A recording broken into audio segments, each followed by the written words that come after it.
ओठांवरील शांत ज्ञानी स्मित मृत्यू समोर टिकत नाही.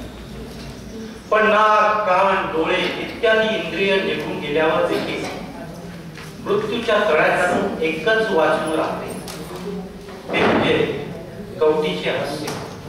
आणि ते हास्य म्हणजेच आयुष्याबाबतचा माणसाचा अंतिम निर्णय. रंगदेवता आणि रसिक प्रेक्षकांना विनम्र अभिवादन करून चिखली बहुउद्देशीय सेवा संस्था चिखली सहर्ष आणि सविनय सादर करीत आहोत G.A. कुलकर्णी लिखित कथा स्वामी. अभिवाचक विनय शुक्ल महंत आणि मी प्रसन्न डांगे प्रवासी. दिग्दर्शक विनय शुक्ल. तर सादर करीत आहोत स्वामी. झाडांच्या टोकात गुरफटत सूर्य त्या टेकडी मागे गेल्यावर समोर एकदम काळवंडल्यासारखं झालं आणि पायाखालची वाट सुस्त अजगरासारखी वाटू लागली. तेव्हा मात्र आपण पाय वाटेने आलो याचा त्याला पश्चाताप वाटू लागला. त्याऐवजी आपण लवकरच निघून सरळ रस्त्याने येत हमरस्त्याला थांबायचं होतं की त्याला रुकरुक लागली. आणि तशात आता उशीर झाला. अद्याप परलांभर अंतर उरलं होतं. सर्वत्र गवत असल्याने अस्पष्ट प्रकाशात पायाखालचे चढ उतार समजत नव्हते. पाय खळग्यात पडल्याने गुडघ्यात चमक उठली होती. तोच कोपऱ्यावर प्रकाश दिसला व बस वेगाने तिठ्याकडे येऊ लागली. दुखरा गुडघा घेऊन तो धावत निघाला, पण तो रस्त्यावरून येतो ना येतो तोच. अहो थांबा थांबा, कुणीतरी त्या बसला थांबा थांबा. कुणीतरी इथे उतरणार असता तर बस 1-2 मिनिटे थांबली असती. या ठिकाणी दररोज हटकून माणसे उतरत असतील, पण आज मी जाणार होतो ना, मग आज कोण कशाला उतरतो मरायला. पण आता पुढे काय? सकाळी 8 वाजेपर्यंत पुन्हा गाडी नाही, पण तोपर्यंत अंग कुठे बसवायचे? मग आता पुढे काय? नेमका त्याच क्षणी रुंद माणसं चेहऱ्याचा, अंगात लांब पायगुळ कफणी, डोक्याला चापून फेटा बांधलेला संन्याशी खडावा वाजवत थोडा पुढे आला. त्याच्या चेहऱ्यावर, संन्याशाच्या चेहऱ्यावर क्वचितच दिसणारा ताठरपणा होता. तो केवळ संन्याशी असण्यापेक्षा महंत असावा. तुम्ही या खेड्यात कसे काय? आता पुढे काय करणार? परत जाणार का त्या गावात? तोच तर आता माझ्या पुढे प्रश्न आहे. कचेरीच्या कामासाठी आलोच आहोत, तर गावाकडे जाऊन आपल्या बालपणीच्या आठवणी जागवाव्या या भाबड्या ओढीने मी गावाकडे गेलो. पण तेथील माझे अवघे बालपणास पुसून गेलेले दिसले. आता तिथं माझं कोणीच उरलं नाही. त्या गावाने मला पूर्णपणे झिडकारले. मग तुम्ही असं का करत नाही? तुम्ही आज आमच्या मठात चला. तुमच्या श्रमाची, जेवण्या झोपण्याची आम्ही चांगली व्यवस्था करू. आणि मठ देखील इथून फारसा दूर नाही. तुम्ही ती उंच टेकडी ओलांडून रस्त्यावर आला. आता रस्ता ओलांडून समोर लहान टेकडी चढली की आमचा मठ. आणि आता अंधार होत आलाय, नाहीतर तुम्हाला ती पायवाट देखील स्पष्ट दिसली असती. त्याने समोर पाहिलं. टेकडी केसाळ काटेरी कातड्याच्या श्वापलाप्रमाणे अंग टाकून बसल्यासारखी दिसत होती. टेकडीच्या चढणीवर निलगिरीची उंच झाडे होती. त्या गडद गर्दीत त्यांचे शुभ्र बुंदे जमिनीत रुतवलेल्या विशाल झाडांप्रमाणे दिसत होते. छे, आपल्याला कशाला गर्दी द्यायची? मी अचानक असा पाहुणा आल्याने तुम्हा लोकांना ते फार गैरसोयी होईल. आमच्या मठातील आयुष्य फार कठोर, अति साधं आहे हे खरं आहे. पण कोणत्याही वेळी आधी न कळवता 100 माणसे आली तर त्यांच्या जेवणाचीच नव्हे तर राहण्याची आम्ही सहज व्यवस्था करू. तुम्ही एकदा पहा तरी. महंताच्या शब्दावर त्याचा विश्वास बसला नाही, पण त्यानंतर विशेष आडेवेळे न घेता तो महंताबरोबर चालू लागला. झाडाझुडपांच्या हिरव्या सावळ्या गर्दीतून गेलेल्या अंधार माखलेल्या पायवाटेवरून महंत खडावा वाजवत चढ चढ जलद चालला होता. पण त्याला मात्र मधून मधून ठेचाळावे लागून थांबावे लागत होते. थांबा. तुम्हाला एक गोष्ट सांगायचीच राहील. स्नानानंतर तुम्हाला मठातील कपडे घालावे लागतील. कफनी, खडावा आणि आतील लहान वस्त्रे. कफनी तर तुम्हाला माझ्या कफनीपेक्षाही चांगली मिळेल.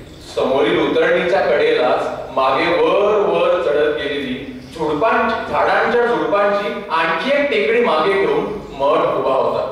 उंच भव्य प्रवेशद्वार असलेली मठाची इमारत दोन्ही बाजूला भारतात हातभर पसरलेली दिसत होती.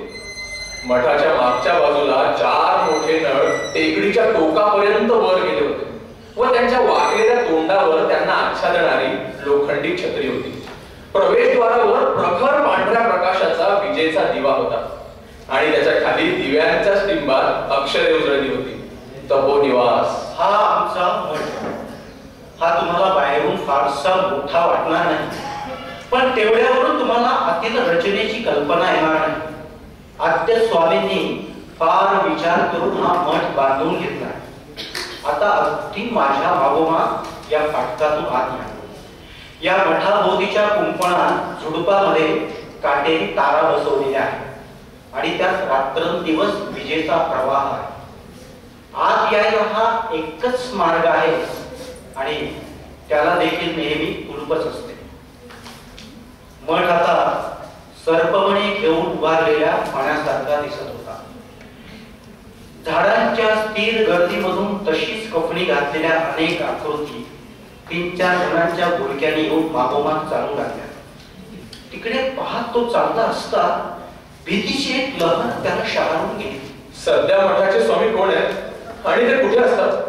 त्याबद्दल मी तुम्हाला सांगणारच आहे, पण तुम्ही चालण्याने शिरला असाल तेव्हा प्रथम स्नान करून घ्या.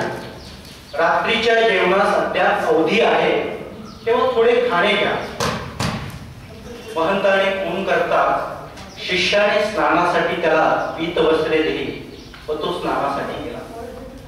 निळसर रंगाच्या संगमरवरी छतातून जाळीदार नळातून गरम पाण्याचे झरे अंगावर पडू लागताच सुखद अशा स्वच्छतेने तो भारल्यासारखा झाला.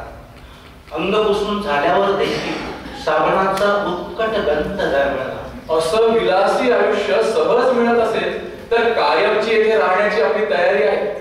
शिष्यानं दिलेलं उंची रेशमी सैलसर वस्त्र अंगात घालताच त्याच्या मृदू लाल स्पर्शाने तो मोहरून गेला. तोच आणखी एकाने चांदीच्या ताटात ठेवलेले दूध भरलेले चांदीचेच पात्र व काही मधुर रसाळ फळे आणून समोर ठेवले. तो प्रसन्न मनाने उष्ण दुधाचा घोट घेताच रेशमाच्या मृदू स्पर्शात सूर्यप्रकाश जागा झाल्याप्रमाणे तो सुखावला. पण तो लगेच भानावर आला. त्याला एकदम अस्वस्थ वाटू लागलं. महंताप्रमाणे सारे शिष्य त्याच्याकडे स्थिर नजरेने पाहत निश्चल उभे होते. ते सुगंधी स्नान, ही वैभवशाली असणे वस्त्रे, ही चांदीची मूल्यवान पात्रे, एकंदरीने हे आपण स्वीकारलेल्या विरक्त जीवनाशी फार विसंगत नाही का? तुम्ही आज येथे अतिथी आहात आणि तुमच्यासारख्या अतिथीचे कोणतेही स्वागत अति होऊ शकत नाही. पण आज तुमच्या आतिथ्याला एक विशेष कारण आहे हे मात्र मी मान्य करतो. तुम्ही मला एक प्रश्न विचारला स्वामींविषयी. येथील स्वामींची महायात्रा होऊन 3 महिने झाले. आपण येताना जे वृंदावन पाहिलं त्याच ठिकाणी त्यांची देखील समाधी आहे. त्यानंतर हे पीठ रिकाम आहे व 108 दिवसाच्या आत नव्या स्वामींची प्रतिष्ठापना करणं हे मठाचं कर्तव्य आहे. आम्ही सर्वत्र हिंडतो भेटतो आणि नव्या स्वामींच्या पुनर्अवताराची चिन्हे कुठे आढळतात का हे पाहतो. तुम्ही थोड्या भाग्यवान लोकांपैकी आहात, कारण स्वामी असताना त्यांच्या पीठापर्यंत कोणाला जाणे शक्य नव्हते. पण आता मात्र तुम्हाला साराच पवित्र परिसर पाहता येईल. चला चला माझ्या बरोबर. तो चौकटीकडे जाऊ लागताच महंत त्याच्या मागोमाग निघाला. महंताने जाता जाता पिवळा प्रकाश बंद करताच उरलेला दिवाणखाना देखील नाहीसा झाला. मागील अवजड प्रवेशद्वार तुळईसारख्या अड्ड्याने बंद झाल्यावर कोणीतरी आपल्याला हिरावून घेत पुढे पुढे ढकलत आहे असे त्याला वाटू लागले. महंत त्याच्या मागोमाग सावलीप्रमाणे येत होता. खाली जायच्या पायऱ्या वळत वळत उतरत्या होत्या. अशी 4 वळणे घेतल्यावर त्याच्या चाचपडत जाणाऱ्या पावलांना सपाट जागा लागली. त्या ठिकाणी महंताने परिचित हाताने बटन दाबताच लाखकण अनेक दिवे उजळले. त्यांच्या झगझगीत प्रकाशामुळे आपण आता पाण्यात उभे आहोत असा त्याला भास झाला. परंतु एकाकी त्याच्या मनात अनामी भीती निर्माण झाली. त्याने किंचित ओलसर झालेल्या चेहऱ्यावरून हात फिरवला. हे दालन नजर पोहोचणार नाही इतके विस्तीर्ण होते. दालनाच्या एका बाजूला सर्वत्र दार नसलेल्या अरुंद कोठ्या होत्या. ही प्रत्येक कोठी शिष्यांची विश्रांतीची जागा आहे आणि हे सारे शिष्य इथेच राहतात. समोर तो एक लहान निळा दिवा दिसतो, ती माझी मठी. चला आता आपण खाली जाऊ. पुन्हा तितक्याच पायऱ्या उतरून येताच आणखी एक प्रशस्त दालन लागले व ते हिरव्या लाल प्रकाशाने झळाळले. आता आपण जास्तच खाली उतरून तळाशी वनस्पती वाढलेल्या भागात आलो आहोत असे त्याला वाटले. येथील भिंतीतील दारे सरकवता येतात आणि येथे सर्वांच्या भोजनाची व्यवस्था केली जाते. इथून खाली गेलं की आपण खुद्द स्वामींच्या पीठापर्यंत जातो. तो भाग म्हणजे मंदिराचा आत्मा. तुम्ही आत येताना 4 प्रचंड नळ टेकडीच्या टोकापर्यंत गेलेले पाहिले असतील. त्याला 2-3 फाटे जोडून दालनात सगळीकडे हवा खेळवली जाते. खुद्द स्वामींच्या ध्यान मंदिरात देखील एक नळ सोडलेला आहे, म्हणून तुम्हाला इतक्या खोल जमिनीखाली देखील स्वच्छ हवा मिळते. आता खाली उतरायला पायऱ्या नव्हत्या. तिथल्या भिंतीत एक लहान कमान होती. तिथून जाताना बरेच अंतर पाठ वाकून जावे लागले. तशा चालण्याने त्याचे अंग अगदी अवघडून गेले. दोन्ही बाजूंच्या भिंती खांद्यांना सारख्या घसटत होत्या, इतक्या त्या जवळ होत्या. थोडं उभं राहायला मिळताच त्याला हायसं वाटलं. त्याने सैरावण्यासाठी हात वर करताच मुठीत चित्तावर आदळले. ऐक, येथे उतरताना मात्र काळजी घ्या. खरं म्हणजे आपण उलट उतरत गेलो तर जास्त सोपं होईल. थांबा, मी तुम्हाला दाखवतो. त्याचा प्रवास अद्याप संपला नव्हता. खाली अजून एक विवर होतं. विहिरीप्रमाणे खोल खाली गेलेल्या जागेत दोन्ही बाजूनी दगडी चौकोनी कुंत्या तळापर्यंत पोहोचल्या होत्या व त्यावर एक एक पाय ठेवून खाली जावे लागले. महंताने त्याच्याकडे तोंड फिरवलं व तो वर्तुळात उतरू लागताच ते वर्तुळ भरून गेलं. तो पायाखालच्या पायऱ्या शोधत दोन्ही बाजूंनी आधार घेत खाली उडत चालल्याप्रमाणे नाहीसा होऊ लागला. नाही, इथपर्यंत तर आपण आलोय, पण यापुढे आपल्याला हे जमायचेच नाही. तुम्ही दोन्ही बाजूंचा आधार घेत सावकाश या, सावकाश या. कोरड्या अरुंद विहिरीच्या तळातून काठावरच्या माणसाला हाक मारावी तशी महंताने त्याला हाक मारताच अदृश्य दोरीने ओढल्याप्रमाणे तो विहिरीत उतरला व तळाशी थरथरत धापा टाकत महंता पुढे उभा राहिला. या समोरच्या मखमली आसनावर स्वामी ध्यान धारणेसाठी बसत. तुम्ही आज जाऊन आसनावर बसून पहा. आज जा आसनावर बसून पहा. त्या अत्यंत अरुंद वर्तुळातून दारासारख्या पटीकडे शिरायला तो अत्यंत नाखुश होता. आता तर त्याच्या अंगाची थरथर आणखी वाढली व आतल्या बाजूचा लहान चौकोन प्रकाशित रक्तडोहाप्रमाणे वाटू लागला. पण झोपेत असल्याप्रमाणे तो तिकडे आकर्षित होऊन वाकून आत शिरला. चौकोन इतका लहान होता की तो आसनावरच बसताच दोन्ही बाजूंच्या भिंतीवरील लाकडी तख्तपोशी जणू त्याला चेंगरण्यासाठी अगदी जवळ आले. तोच त्याच्या मागे अरुंद वर्तुळापलीकडे अवजड पोलादी दरवाजा सरकला आणि त्याने दचकून मागे पाहताच वर्तुळ बंद झालेल्या डोळ्याप्रमाणे काळेशार. आता तुम्हीच या मठाचे नवे स्वामी आहात. पूर्वीच्या स्वामीप्रमाणे तुम्हाला आता सारं आयुष्य याच ठिकाणी घालवावं लागेल. काय तुम्ही ज्या आसनावर बसला आहात त्याच्या डाव्या आणि उजव्या बाजूला चंदनी चौकटी बसवलेल्या आहेत. समोरील चौकट फक्त माझ्या मठीतूनच वर उचलला आहे. येथे तुम्हाला नियमितपणे 2 अल्पोपहार आणि आयुष्यात कधी मिळालं नसेल असं सुंदर भोजन मिळत जाईल. तुमच्या समोरील मेजाखाली चांदीचं ताट आहे. वाढून आलेले अन्न घेताना ते ताट परत द्यावे. डाव्या बाजूची चौकट वर उचलल्यास तुम्हाला वर्तुळाकार दार दिसेल. तेथून सरपटत तुम्ही वर गेला तर तुम्हाला स्नानगृह लागेल. त्या ठिकाणी उभं राहून स्नान करता येईल एवढी आणि तेवढी जागा आहे. उजव्या बाजूच्या मार्गाने तुम्ही वर गेला तर झोपण्याच्या जागेकडे जाता येईल. त्या ठिकाणी कोणत्याही चिंतामुक्त माणसाला सुखाने झोपता येईल. आता हा मूर्ख विनोद बस झाला. तात्काळ दरवाजा उघड आणि मला या सापळ्यातून बाहेर काढ. एका स्वामींच्या मृत्यूनंतरच येथील ताट वस्त्र सारं काही त्याच्या बरोबरच बाहेर येतं. एवढंच नाही तर त्याचं अंथरूण देखील नष्ट करण्यात येते. पण तुम्हाला सर्वात जास्त जाणवेल ही अडचण म्हणजे वाढलेल्या नखांची. केसांमुळे तुमची गैरसोय होणार नाही, उलट तुमचं स्वामी पण जास्तच खुलेल. या ठिकाणी भिंतांना तुम्हाला वाकून सरपटतच जावं लागेल. अशा वेळी वाढलेल्या नखांचा त्रास होतो, म्हणून तेवढं कापण्याची तुम्हाला सवलत आहे. अरे खोटाडे बघू बांधता उघड आत्ताच्या आता दरवाजा उघड. आता तुमच्या ओरडण्याचा काही उपयोग होणार नाही. निष्काळजीपणे उभे राहा तर डोक्याला छोटा जळेल. लोखंडी दारावर आघात करत तुम्ही आपली सारी शक्ती व्यर्थ घालवत आहात. पण दरवाजा 4 इंच पोलादी आहे. तुमच्या भोवतालच्या भिंती चेहऱ्याबंद 6 फूट जाड आहे आणि बहुतेक ठिकाणी अखंड फरशीचा उपयोग केलेला आहे. आता मी इथून गेल्यानंतर तुम्हाला कोणाशी बोलता यायचं तेव्हा तुम्हाला जर काही विचारायचं असेल तर ते आत्ताच विचारून घ्या. ज्याप्रमाणे तुम्हाला आता सूर्यप्रकाश दिसणार आहे त्याप्रमाणे यापुढे माणसांचा स्वर तर राहो पण पावलांचा आवाज देखील ऐकू येणार नाही. पण मी इथे असं एकाकी माणसांशी संबंध नाही, सूर्यप्रकाश नाही, मी ते करू काय, जगू कसा?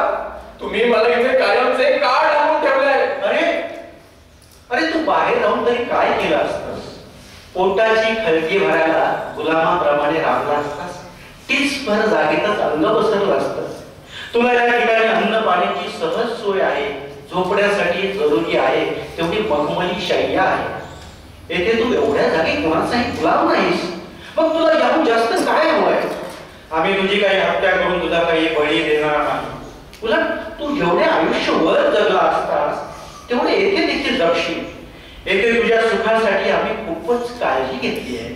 अरे विचार कर, एवढी तसदी तुझ्यासाठी आतापर्यंतच्या तुझ्या आयुष्यात कोणी कधी घेतली होती का? शिवाय माणसाला इतर माणसाविषयीची ओढ वाटते ती केवळ भ्रामक आहे.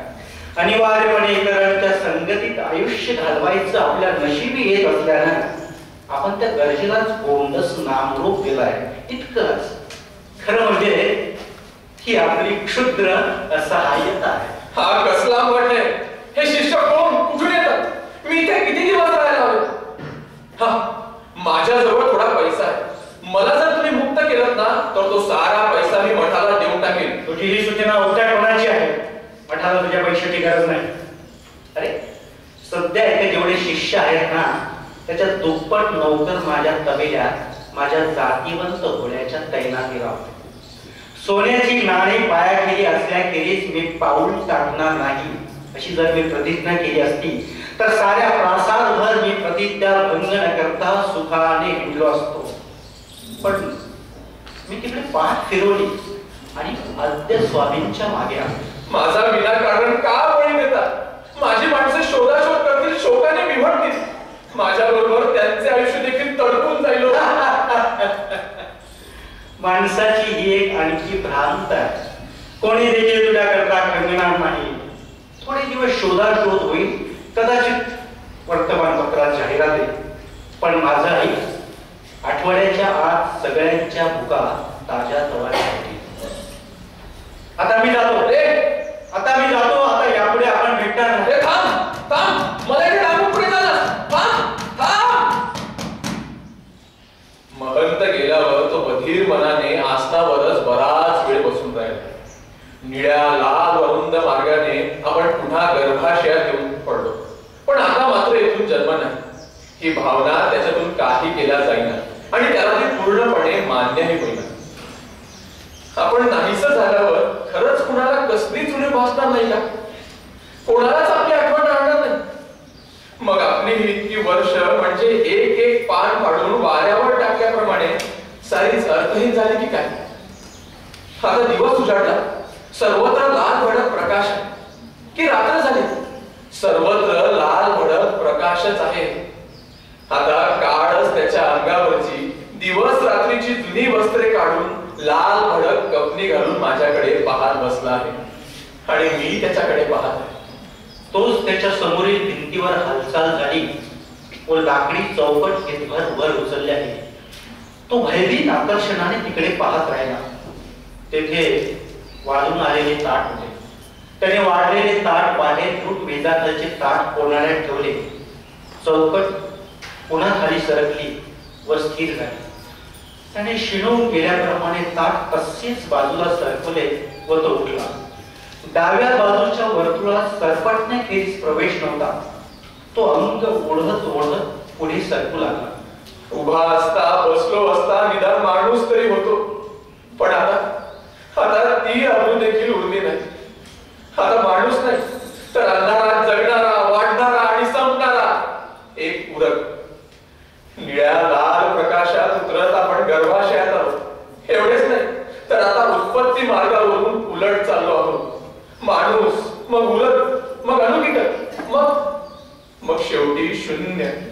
तो परत येऊन दुसऱ्या मार्गाने सरपटत झोपण्याच्या जागी आला. भिंतीच्या आडव्या फळीवर मखमली शय्या होती. त्याने वर चढून अंग पसरले व त्या विमनस्थ स्थितीत देखील मखमलीचा मृदू लाल स्पर्श त्याला सुखावह वाटला. परंतु अंग पसरल्यावर पाय समोरील भिंतीला टेकले व डोक्यावर 4-6 बोटे एवढीच माया राहिली. समोर एका हातावर पुन्हा 30 निर्विकार भिंत. काही काळानंतर परिचयाने मखमलीचा लाल स्पर्श देखील शिळा झाला. तो उठून बसला. त्याने समोर निरखून पाहिले. भिंतीत एक लहान चौकोनी दरवाजा होता व त्याच्या समोर त्याची कडी भिंतीतच रुतवलेली होती. इतक्या दिवसात ही कडी आपल्या नजरेत पडली नाही याचे त्याला आश्चर्य वाटले. तो हिसक्या देत कडी उघडण्याचा प्रयत्न करू लागला. हिसका देता देता सरकली कडी व वेगाने चौकोनी दरवाजा सकट वर गेली. पण त्यामुळे प्रकट झालेले दृश्य पाहताच त्याचे अंग एकदम मेणाचे झाले. भयाने तो मागे अंथरुणावर आदळला. भिंतीत एक मोठा कोनाडा होता व त्यावरील दरवाजा वर सरकून जाताच आतमध्ये 3ही बाजूंनी लाल दिवे पेटले होते. कोनाड्यात काळ्या मखमलीच्या पडद्यासमोर रेशमी वस्त्राने आच्छादलेली एक लाकडी फळी होती आणि त्या फळीवर मांड्यांची हाडे मुडपून बसवलेले 3 सागाडे होते. लाल प्रकाश खांद्यावरून फासळ्यातून उघडून देत ते फिकट सागाडे त्याचीच इतके दिवस वाट पाहत असल्याप्रमाणे त्याच्याकडे पाहत होते आणि ते सगळे रुंद मळकट दातांनी हसत होते. 1, 2, 3 त्याच्या आधीचे आद्य स्वामी. एके दिवशी अंघोळ झाल्यानंतर तो पावले कोरडे करण्यासाठी खाली वाकला आणि त्या क्षणी पायाखाली स्फोट झाल्याप्रमाणे त्याचं आयुष्य पुन्हा एकदा हादरून गेलं. त्याचा त्यावर क्षणभर विश्वास बसला नाही. सावकाश गुडघे टेकून त्याने पुन्हा निरखून पाहिले. न्हाणीघराच्या बाहेर कोपऱ्यात थोडी फट पडली होती व तिच्यातून पोटभर लांब एवढी कसल्या तरी रानवेलाची फांदी बाहेर आली होती आणि तिला गोल 5 पाने होती. तो विस्मयाने तिच्याकडे पाहतच राहिला. ही जागा जमिनीखाली अगदी पाताळात असल्याप्रमाणे इतकी खोल आहे. भोवती खाली अखंड फरशी दगड घालून ती अभेद्य केली आहे आणि तरी हे वीज उतरत इथं आलं आणि साऱ्याला तुच्छ लेखत हिरव्या नम्र डोळ्याने बाहेर पडलं. आता त्याचं मन एकदम आदराने भरून गेलं आणि गुडघे टेकून त्याच्याकडे पाहत असता आपण लीन होऊन त्याला अभिवादनच करत आहोत असं त्याला वाटलं. त्याच्या स्वतःमध्ये नव्या जीवनाचं कारण फुललं व तो आनंदाने हसला. त्याने परत जाऊन पूजेचा त्रिशूळ आणला व फांदी भोवताची जागा कोरायला सुरुवात केली. भट्टीच्या आत निब्बर वाढलेलं बोटभर जाड खोड होतं. दगडाची कळ थोडी झिजताच त्याने ओंजळण पाणी तिथे टाकलं व त्या 5 पानाकडे जणू ती आपलीच विजय पताका असल्याप्रमाणे अभिमानाने पाहिलं. आता त्याने सांदर घासून गोल केली होती व आता वेलाचा कांदा उत्साह एवढा झाला तरी अडचण नव्हती. वेळ वाढू लागताच त्याचा उत्साह वाढला. जणू त्याच्यातील रस पुढे सरकत असता ऐकायला यावा असा प्रयत्न करत असल्याप्रमाणे तो गुडघे दुमडून तेथे बराच काळ राहू लागला. हवा येण्यासाठी असलेल्या नळाचे तोंड केवळ एका हातावर होते व ते अंतर वेलाने तोडावे यासाठी तो वेलापेक्षाही अधीर झाला होता. काही काळानंतर अखेर तो वेल नळाच्या तोंडाजवळ आला.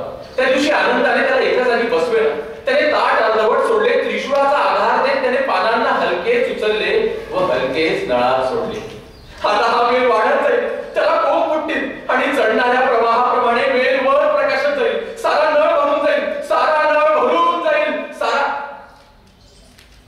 सारा नळ भरून जाईल म्हणताच त्याची धुंदी एकदम उतरली व मागून येऊन सांगाड्याने खांद्यावर हात ठेवल्याप्रमाणे त्याचे डोळे भयभीत झाले.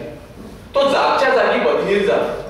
वेल सतत वाढत वर जाईल हे खरे, पण ते घडेल ते आपल्या स्वतःचा एक एक श्वास शोषण करून हे त्याला आधी उमगले नव्हते. वेलावर सूर्यप्रकाशाचा शिडकाव होईल, पण एक दिवस अदृश्य प्रवाहाप्रमाणे खाली उतरत असलेली हवा बंद होईल. सारे रंग बाजूला सारून स्थिर झालेल्या समंजस संधी प्रकाशासारख्या मनाने त्याने ताड बाजूला केली. काळजीपूर्वक शोधून त्याने कपनीचा एक लांब धागा तोडला व 5-7 भाताची शिते वर दाबून त्याने तो नळाच्या तोंडावर चिटकवला.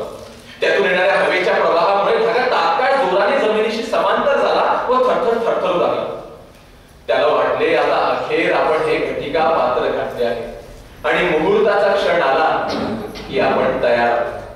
मग एक दिवस त्याला जाणवलं की आतील हवा एकदम कुंद अवजड झाली आहे. न्हाणीघरापर्यंत जाऊन आलं तरी छाती दडपल्यासारखी होऊन आपल्याला धाप लागत आहे. तो आसनाकडे आला. तो आता काय दिसणार याची कल्पना असताना देखील त्याला थोडा धक्का बसला. धागा आता नळाच्या तोंडावर निर्जीवपणे पडला होता व मधून मधूनच त्याची किंचित हालचाल होत होती.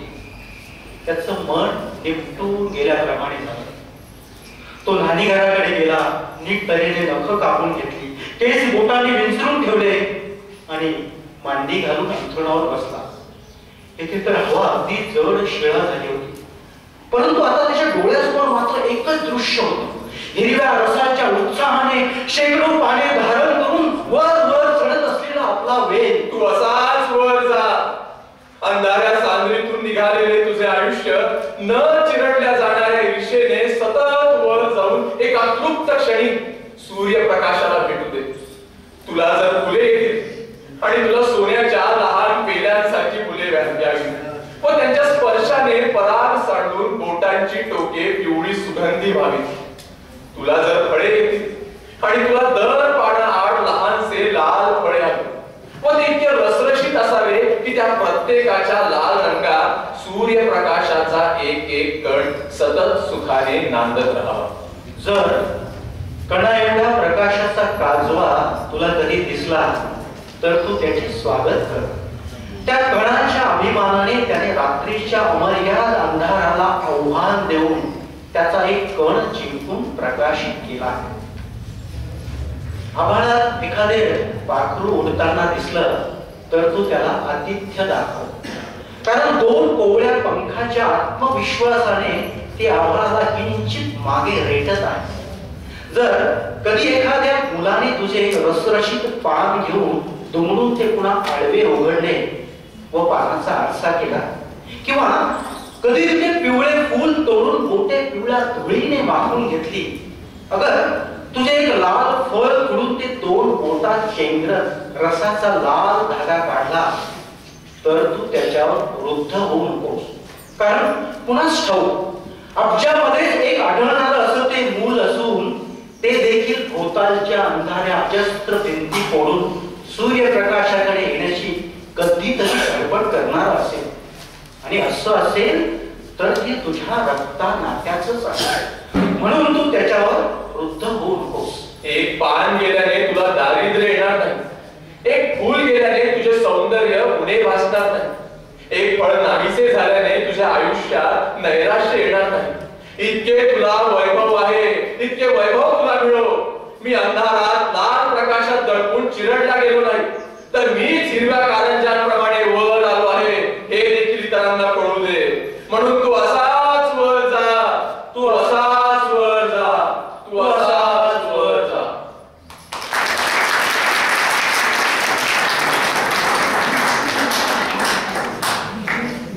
चमक नाही, चमक. मासल नाही, मांसल. स्थिर नाही, स्थिर. आपली भाषा अशी बनवली आहे ना, दूर हा शब्दाचा दू दीर्घ आहे, दूर. स्थिर, स्थिर असा स्थिर उभा आहे, स्थिर.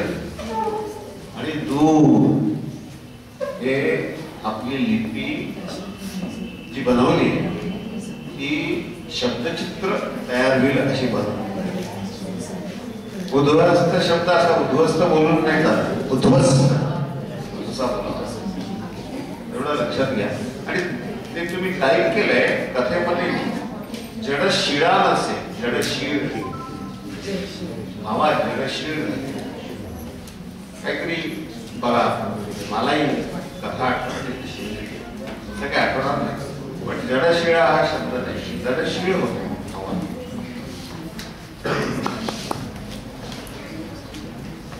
समजलं? शब्द त्याचा अर्थ उच्चारातून पोहोचवतो.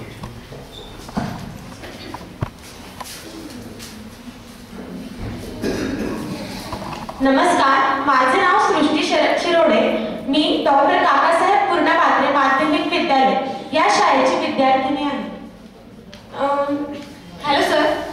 अभिवाचनाच्या सुरुवातीस एका प्रवासाची उडालेली धांदल आम्हाला दिसली की त्याची बस निघाली आहे आणि आता तू कुठे जाणार आणि त्याने ही रात्र कशी व कुठे घालवायची असा प्रश्न त्या समोर होता.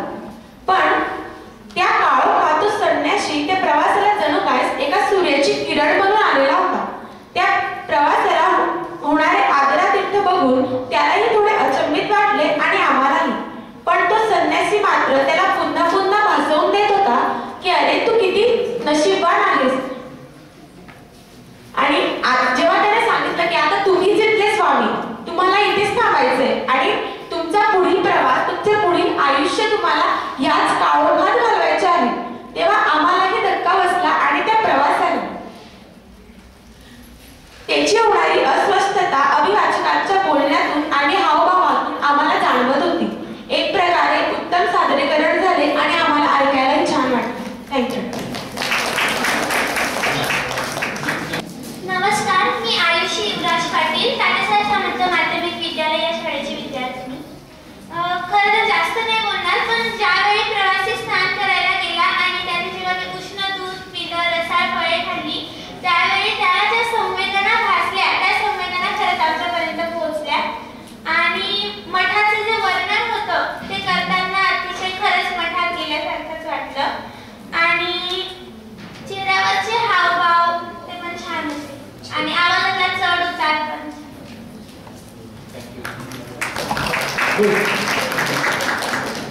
आता हे बघा, पहिली ना गोष्ट सांगायला पाहिजे